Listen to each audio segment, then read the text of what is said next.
सोनभद्र जिल्ह्यातील एका शॉपिंग मॉलमध्ये शनिवारी संध्याकाळी एक मोठा हाय व्होल्टेज ड्रामा पाहायला मिळाला। आगामी व्हॅलेंटाईन डे निमित्त आपल्या कथित प्रेयसीसोबत खरेदीसाठी आलेल्या पतीला पत्नीने रंगेहात पकडले।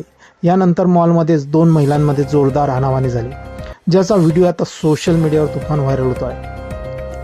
मिळालेल्या माहितीनुसार एक व्यक्ती आपल्या प्रेयसीला घेऊन मॉलमध्ये शॉपिंग करत होता।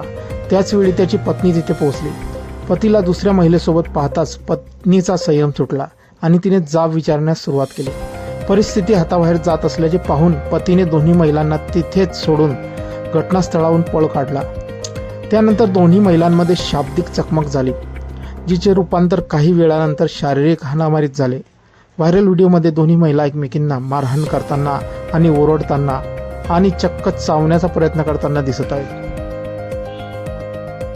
हा राडा सुमारे 15 मिनिटे सुरू होता, त्यामुळे मॉलमध्ये आलेल्या इतर ग्राहकांमध्ये घबराट पसरली। शेवटी मॉलमधील कर्मचारी आणि काही उपस्थित नागरिकांनी मध्यस्थी करून दोन्ही महिलांना एकमेकांपासून वेगळे केले। सुदैवाने या घटनेत कोणालाही गंभीर दुखापत झाली नाही, परंतु सार्वजनिक ठिकाणी घडलेल्या या प्रकरणामुळे सर्वत्र चर्चा रंगली आहे। व्हिडिओ व्हायरल झाल्यानंतर हे प्रकरण पोलिसांपर्यंत पोहोचले। कोतवालीचे प्रभारी निरीक्षक रामस्वरूप वर्मा यांनी दिलेल्या माहितीनुसार संबंधित महिलेने पतीविरुद्ध पोलीस ठाण्यात तक्रार दाखल केली आहे। हा व्हिडिओ समोर आल्यानंतर नेटकऱ्यांनी यावर संमिश्र प्रतिक्रिया दिल्या आहेत। काहींनी सार्वजनिक ठिकाणी अशा प्रकारे हिंसा करणे चुकीचे असल्याचे म्हटले आहे, तर काहींनी वैयक्तिक वादाचे सार्वजनिक प्रदर्शन झाल्याबद्दल चिंता व्यक्त केली आहे।